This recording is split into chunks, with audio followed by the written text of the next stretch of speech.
Peleka maji. Right on.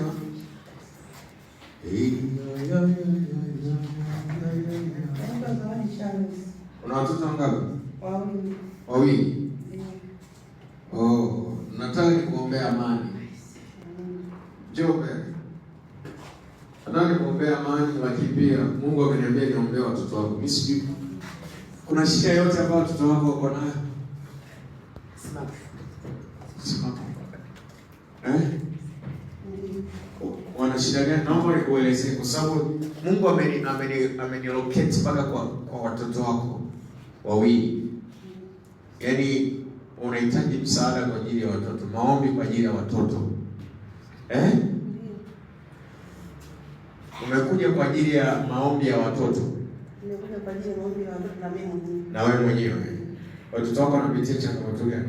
Wanapitia changamoto nyingi. Ndio. Kama kuna mwingine wa pili. Yuko darasa la 7. Wa pili yuko darasa la 7. Ana shida gani? Na muda wa shule.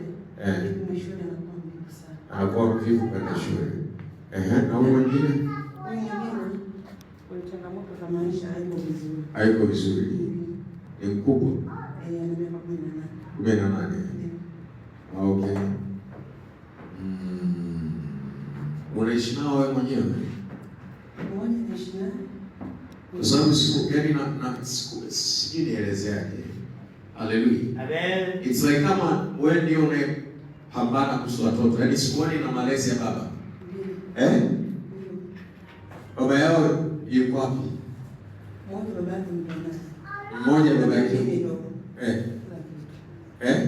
Mmoja baba yake yuko naye. Ndio. Baba anatanguliza baba yake. Mimi ndio wewe ndio unayehangaika kwa ajili ya watoto. Kwa sababu sio malezi ya hao watoto wako, sio malezi ya baba.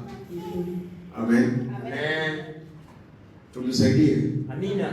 Tumuombe. Amen. Basi simama. Sio. Unachanga